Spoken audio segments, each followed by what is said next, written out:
Previously on Nick Huggins. We all know that sugar isn't good for us. Sugar still plays an active part in my diet, and it's something I'd like to try and change. I wanted to get back to feeling fit and healthy, not flumpy and slow.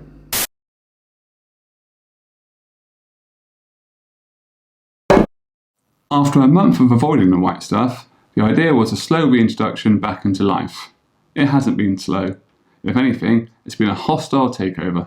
They say admitting the problem is the first step of putting things right.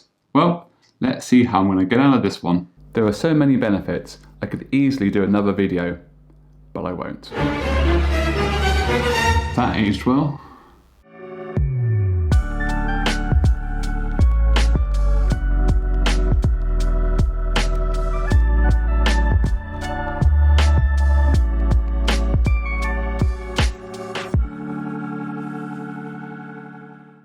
We all make mistakes, even you at home. Possibly not subscribing to this channel is one of those. Making mistakes is just part of life. It's how we improve and how we develop as a person.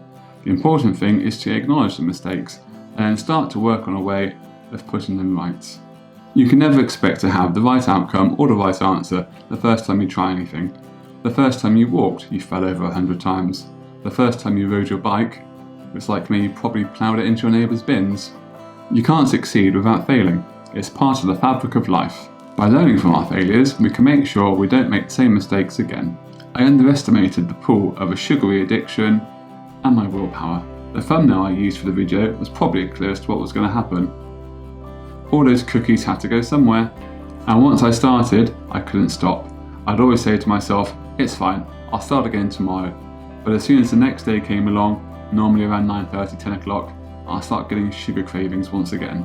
A few videos ago, I journaled for a month and made this observation. This month I felt much more positive and I woke up in a much better mood. Now, I'm not sure if that was the result of a lack of sugar. Once I did start eating sugar again, I went back to being grumpy in the mornings. Grumpy and angry. Angry, I think, because I could see all the damage I was doing again, and all the good work I had done the previous month was all going to waste. It wasn't until I looked back through my journal for this month that I had eaten a sugary snack almost every day, and that coincided with spending money, rather obviously you might say. I looked at the amount I was consuming, I looked at the amount I was spending, and that's when I realised something had to change. I find that most of my bad eating habits are at work.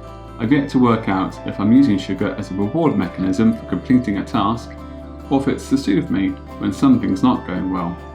The amount I've eaten, I'm going to assume it's probably both. What I've started to do is take better food options into work with me. Carefully positioned reminders are attached to my monitor. There's also a schedule of when I'm going to eat during the day.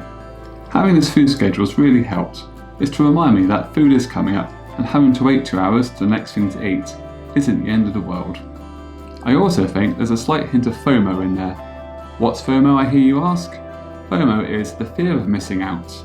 Fear of missing out is not just the sense that there might be better things that you could be doing at this moment, but it's the feeling that you are missing out on something fundamentally important that others are experiencing right now.